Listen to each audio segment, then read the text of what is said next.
Delta variant की पुष्टि होने के बाद उसके भय और डर के बीच लोगों में टीकाकरण के लिए ज़बरदस्त उमंग और उत्साह दिखाई दिया। वैक्सीन के लिए लोग तड़के सुबह से ही वैक्सीन सेंटरों पर अपना नंबर लगाने पहुंच गए थे। शहर के अधिकतर सेंटरों के बाहर लोगों ने सुबह 4:30 बजे से ही टीकाकरण के लिए लाइन में लगना शुरू कर दिया था। अनेकों जगह नंबर की बात को लेकर छिटपुट विवाद होते रहे। पहले 1 जुलाई की शुरुआत नवीन शैक्षणिक सत्र के साथ होती थी, जो अब वैक्सीनेशन के साथ हुई। शहर में 50 से अधिक स्थानों पर वैक्सीनेशन किया गया। जिले में कुल 37,000 डोज लगाए जाने का लक्ष्य था। उसमें से करीब 13,000 डोज आज शहर के नागरिकों को लगाए गए। वैक्सीनेशन को लेकर नागरिकों में जबरदस्त उत्साह रहा। लायंस हॉल पर सुबह 4 बजे से लोग वैक्सीन लगवाने के लिए कतार में लगे हुए थे। वहीं अलकापुरी कम्युनिटी हॉल, रेल अधिकारी सभागृह व रामकला भवन पर भी नागरिकों की लंबी लंबी कतारें लगी हुई थी। शहर के मध्य लोकेंद्र टॉकीज परिसर में लगी ये भीड़ कोई फिल्म के टिकट के लिए नहीं है, ये भीड़ वैक्सीन के लिए है। लंबी लंबी कतारों में खड़े लोग अपने नंबर के इंतजार में वहीं बैठ गए। दोपहर तक ये कतार लगी रही। व्यवस्था को लेकर लोग नाराज होते रहे। नए कलेक्टर कार्यालय में सिर्फ कर्मचारियों के लिए वैक्सीनेशन किया गया, जो अधिक भीड़ होने से विवादों में घिरा रहा। इस सेंटर में कर्मचारियों के अलावा भी अन्य लोगों के पहुंचने से विवाद हुआ। मामला बढ़ता देख एडीएम जमुना भिड़े, एडीएम अभिषेक गहलोत, तहसीलदार Gopal Soni, deputy collector Shirali Jain, ASP Sunil Patidar सहित अन्य अधिकारियों और पुलिस ने व्यवस्था संभाली। एसडीएम ने बाहरी लोगों को धक्का मारकर लाइनों से हटा दिया। एसडीएम अभिषेक गहलोत ने मीडिया को बताया, चल रहा है और फिर क्या मामला है? देखिए, लोगों में अति उत्साह देखने के लिए मिल रहा है। लगातार मतलब सेंटर जो हैं पूरे शहर में 34 सेंटर लगाए गए हैं। सभी जगह वैक्सीनेशन की व्यवस्था की गई है। लेकिन चूंकि इतना प्रचार प्रसार हुआ है और सारी चीज़ें जो सामने आई है, तीसरी लहर का डर भी लोगों में है, इसलिए लोगों में जो है हर सेंटर पर बहुत बड़ी संख्या में लोगों की भीड़ है। सब जगह जा जाकर उसको व्यवस्थित करवा रहे हैं और ताकि व्यवस्थित तरीके से सारा टीकाकरण हो सके। सर, नए कलेक्ट्रेट में कितने लोगों को टीका लगाने का लक्ष्य रखा गया है जो सरकारी कर्मचारी है? नए कलेक्ट्रेट में 300 लोगों के लिए टीकाकरण की व्यवस्था की गई है और यहाँ पर केवल शासकीय कर्मचारियों के लिए है। तो यहाँ पे देखा गया कि कुछ लोग जो है अनावश्यक बिना जो शासकीय कर्मचारी नहीं है वो भी जाके लाइन में लग गए थे किसी गलती के कारण, तो उनको भी लाइन से हटाया गया। सर, एक बात देखने में ये कि जो शासकीय कर्मचारी वो ही अभी 2 गज की दूरी का पालन नहीं करे, कुछ ज़्यादा उत्साह में है। देखिए, क्या है, हो सकता है तीसरी लहर का डर इतना ज़्यादा है कि लोग इसको मान नहीं रहे, लेकिन मतलब सारा अमला यहाँ पर है, कोशिश कर रहे हैं कि 2 गज की दूरी का पूरी तरह से पालन कराया जाए।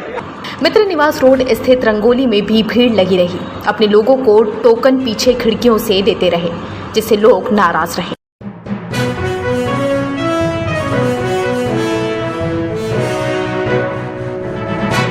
जिले के कांकरवा गांव में रामलाल की हत्या की साजिश उसकी पत्नी रेखाबाई ने अपने 2 प्रेमियों के साथ मिलकर रची थी। कुएं में बंद बोरे में मिली लाश के मामले में रिंगनौद थाना पुलिस ने मामले का खुलासा कर दिया है। मामले में पुलिस ने शंकरलाल, मालवीय, समरत और रेखाबाई को गिरफ्तार किया है। एक अन्य आरोपी सत्यनारायण मालवीय फरार है। अवैध संबंधों का राज खुलने की वजह से रेखाबाई ने प्रेमियों के साथ मिलकर पति की हत्या करवा दी थी। रिंगनौद थाना पुलिस को सोमवार दोपहर सूचना मिली थी कि कांकरवा गांव के रामगोपाल सुधार के कुएं से बदबू आ रही है। एक बोरा भी दिख रहा था। घटना स्थल पर पहुंचकर पुलिस ने कुएं से बंद बोरे में लाश बरामद की थी। मृतक की पहचान गांव के ही रामलाल रायकवार के रूप में हुई। मृतक रामलाल के हाथ पैर बंधे थे। लाश को पानी में डुबाने के लिए बोरे में भारी पत्थर भी रखे गए थे। पुलिस ने मामले में हत्या की आशंका व्यक्त करते हुए पोस्टमार्टम करवाया। मृतक रामलाल रायकवार की पत्नी रेखाबाई लंबे समय से अलग रह रही थी। 1 महीने पहले ही वह वापस रामलाल के साथ रहने के लिए कांकरवा गांव आई थी। थोड़े ही दिनों के बाद रेखाबाई का प्रेमी समरत उससे मिलने के लिए गांव में आया था। पति रामलाल को पत्नी के अवैध संबंध की शंका हुई। दोनों के बीच इस बात को लेकर विवाद भी हुआ। इसके बाद पत्नी रेखाबाई ने अपने पत्नी को रास्ते से हटाने का निर्णय ले लिया। रामलाल गांव से पिछले 5 से 6 दिनों से लापता था, लेकिन मृतक की पत्नी और परिजनों ने उसकी गुमशुदगी की शिकायत थाने में दर्ज नहीं करवाई थी। शक होने पर पुलिस ने जब रामलाल की पत्नी से पूछताछ की तो मामले का खुलासा हो गया। रिंगनौद थाना पुलिस ने इस मामले में रामलाल की पत्नी रेखाबाई, गांव के शंकरलाल मालवीय और समरत को गिरफ्तार कर लिया है। वहीं एक अन्य आरोपी सत्तू उर्फ सत्यनारायण फरार है। रिंगनौद थाना पुलिस फरार आरोपी की तलाश में जुटी है। मामले का खुलासा करते हुए जावरा एसडीओपी ने बताया, क्या है पूरा मामला? देखिए, दिनांक 28/6/21 को पुलिस को रिंगनौद थाने पर सूचना आई कि रामगोपाल सुतार ग्राम काकरवा में उनके खेत पर कोई जानवर सा गिरा हुआ कुएं में दिख रहा है, लेकिन उसका जो पैर है एक थैले के अंदर उसमें, लेकिन उस पर जो एक पैर सा बाहर निकल रहा है, उसको बाहर निकलवाया गया। पुलिस मौके पर पहुंची, उसको बाहर निकलवाने पर देखा गया थैले के अंदर एक मानव पैर बाहर आ रहा है। और इसके बाद किसी अधिकारी को बुलाया गया और उनके समक्ष खुलवाया गया उस थैले को, जिसमें एक पुरुष की लाश थी। और उसके थैले के अंदर कुछ उसमें भारी करने के लिए, उसे डुबाने के लिए पत्थर भी डाले गए थे। और इसके बाद उसकी पहचान, मृतक की पहचान के लिए वहाँ पर कोशिश की गई, जिसमें उनके हाथों पर रामलाल लिखा हुआ था। जिस पर आसपास के लोगों से पूछताछ करी तो बताया गया कि गांव का ही एक रामू जिसे बोलते हैं, रामलाल नाम है।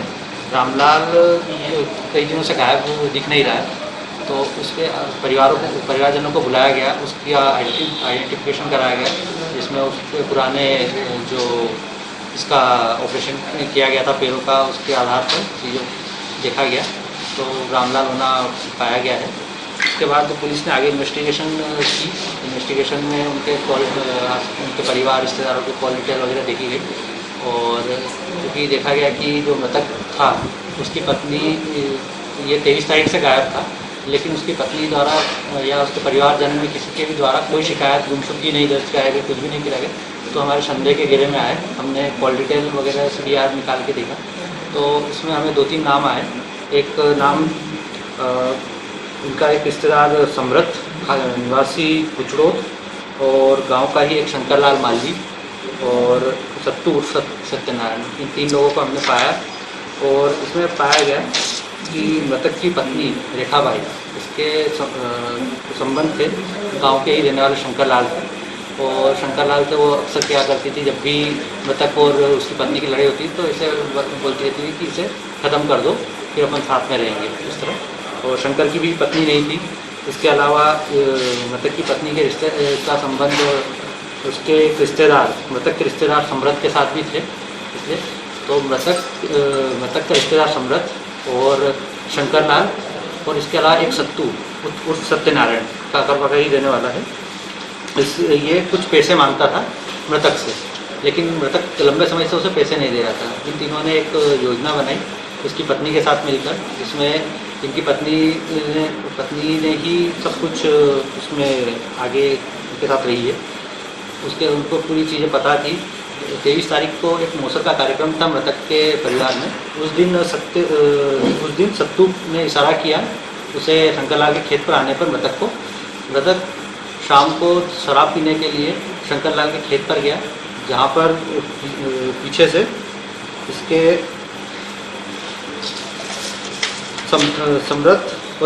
समृत भी पहुंचा। और उसके बाद इन तीनों ने मिलकर शराब पिलाकर इसकी हत्या कर दी, रामलाल की, और गला दबाकर हत्या की गई। उसके बाद वहाँ से करीब 200 मीटर की दूरी पर जो कुआं था सूचनाकर्ता रामगोपाल का, उस कुएं में ले जाकर उसमें थैले में पत्थर डालकर और इसकी लाश को डालकर उसे कुएं में फेंक दिया गया। मृतक की पत्नी के आगे संबंध कब से चल रहा है? पुराना था या अभी की कुछ हुआ था? जैसा इन्वेस्टिगेशन में आया है, मृतक की पत्नी 5 साल से भावगढ़ में रह रही थी, लेकिन उसकी बातचीत जो गांव का शंकरलाल है उससे करीब 3 साल से थी, बता रहे हैं। लेकिन इनके भी संबंध जो है, जब से ये करीब 2 महीने पहले गांव भावगढ़ से यहाँ पर आई थी काकरवा, तब से इसके रिलेशनशिप थे। सर, ये जो अपराधी थे तो ये आदतन थे कि पहली बार अपराध किए? ये आदतन नहीं थे, इसमें अवैध संबंध जो थे वो इसमें कारण बने।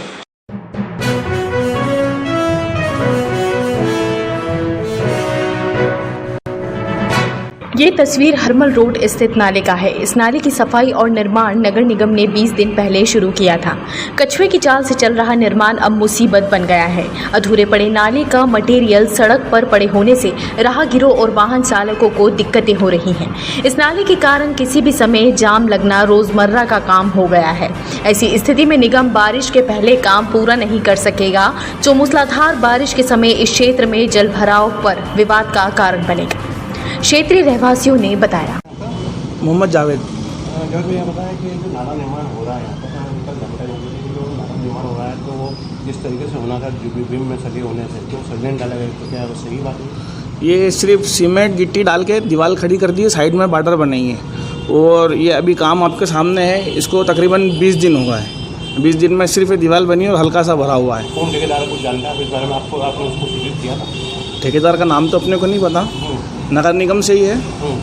बाकी इसको क्या है कि मतलब 2-3 बार हादसे होते होते बच गए यहाँ पे। ये तो ये क्या है कि इन्होंने ये बारिश आई थी पिछले शुक्रवार को, इस शुक्रवार के पिछले शुक्रवार, तो लड़के से बाउंड्री बनवाई थी यहाँ पे, वरना कोई भी जानहानि हो सकती थी। काम कब बोल बोला? ये दीवार भी कल ही बनी है, ये बाउंड्री वाल कल ही बनी है, मतलब 10 दिन में कल दीवार बनी है, 10-12 दिन में खोदने के बाद। हाँ, खुदा हुआ तो ये लगभग 20 से 25 दिन हो गए। काम कल हुआ? काम कल हुआ है यहाँ पे। अब वो पाइप का काम चल रहा था, तो पाइप का काम भी 8-10 दिन में पाइप का काम हुआ है, जबकि काम मेरे हिसाब से मैं जिस हिसाब से देख रहा हूँ उस हिसाब से 2 दिन का भी काम नहीं था। मतलब बहुत धीरे काम हो रहा है। सरिया वगैरह नहीं डाले गए? सरिया वगैरह कुछ भी नहीं डाले हुए इसमें।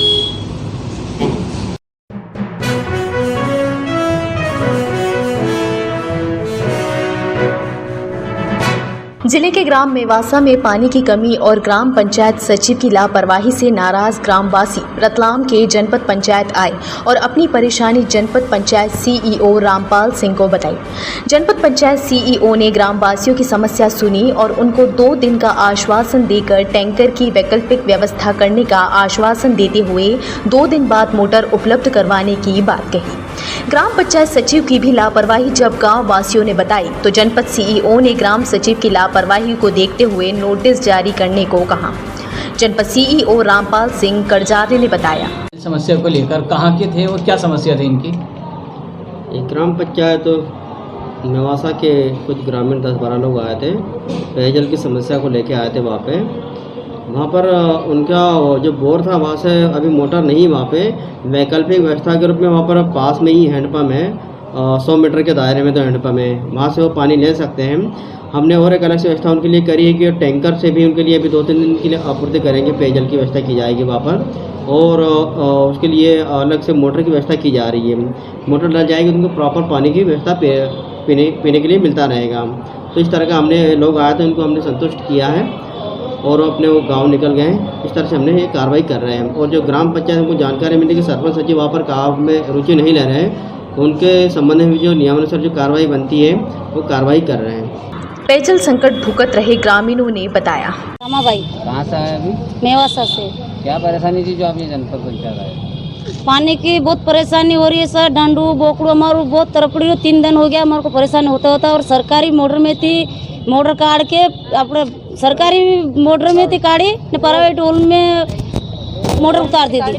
और हमारा पूरा मोहल्ला 20-25 घर बहुत परेशान हो रहा है, पानी आगे कार कर रहा है और 4 लाइन कूद के जा रहे हैं पानी पीने के लिए।